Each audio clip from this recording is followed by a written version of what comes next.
we say no more. During March for Our Lives in D.C., a voice from Chicago spoke up about the city's gun violence. My name is b.r.a.v.e, and I'm here with the brave youth leaders of St. Sabina. b.r.a.v.e is a part of b.r.a.v.e, which stands for Bold Resistance Against Violence Everywhere. While March for Our Lives is a new movement fueled by high schoolers in Parkland, Florida, b.r.a.v.e has been around for almost a decade, working to curb Chicago's gun violence. We spoke to some of the original members of b.r.a.v.e at St. Sabina Church in Chicago, where it was founded, about stopping gun violence and how Parkland helped amplify their efforts. I'm Anthony Lovelace. I am going into my junior year at Roosevelt University. My name is Marshawn Smith. I go to school at Alcorn, Mississippi. I am a biochemistry major. My name is Trevon Bosley, and I go to school at Southern Illinois, Edwardsville University. My name is Raheem Tyler. I attend Central State University, one of the OG Braves. I'm Lamar Johnson. I'm the Violence Prevention Coordinator here at St. Sabina, and I've been a part of this since 2012. I joined b.r.a.v.e about 8 or 9 years ago. My brother, he was killed coming outside of the church in 2006. I got connected by Pamela Bosley. She is my auntie, and my cousin got killed, Terrell Bosley. I came in at the same time as Trayvon Bosley. Trey got me involved. I came in, I was originally just for the food, and I found out the impact it was making in the community.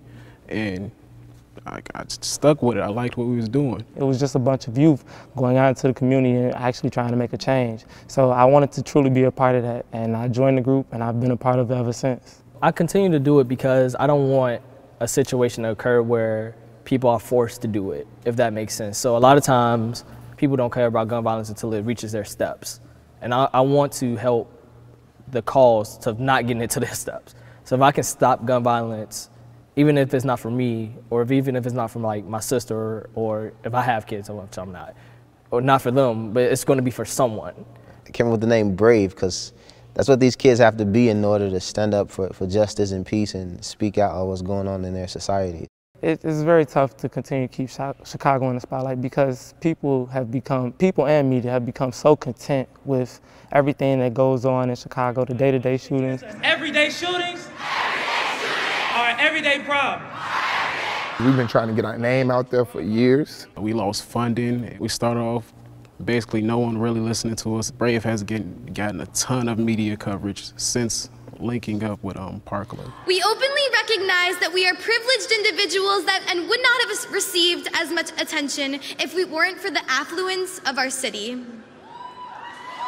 Because of that, however, we share the stage today and forever with those who have always stared down the barrel of a gun. They said that we acknowledge that we have the platform because we're white and we're young and we're like outgoing, and because of us, we try to shine a light on what you guys are going through. And with that, our platform has just grown like tenfold. Like I said, I've been a part of b.r.a.v.e for years, and we've been doing different things for years. We even had a press conference where we had literally no press.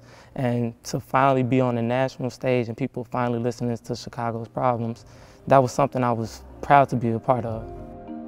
The Chicago I know, is very, very different from the Chicago that is portrayed in the media. This is the most segregated city I've ever been in. Chicago can be a very lovely place. It could be a beautiful place for people to visit, but all the violence that's going around with the youth is not safe. I think what goes missing a lot of times when we talk about the gun issue is the fact that gun violence is always a result of something.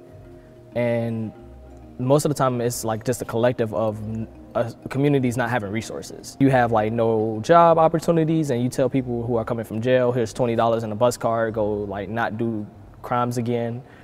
And then you have bad policing, like that, all of that, and then the easy access to the guns, despite the strong gun laws we have in Chicago.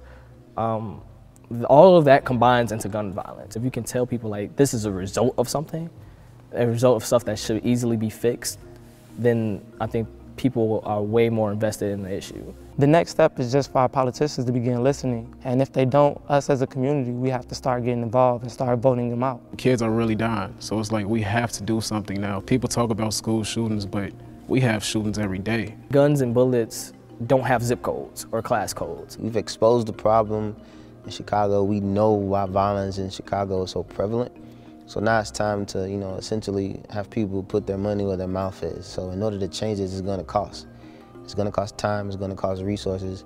So if you wanna transform a culture in these communities and people that's doing violence prevention work in Chicago, you have to invest your time and your money and your energy into these programs and these organizations that wanna help transform their neighborhood.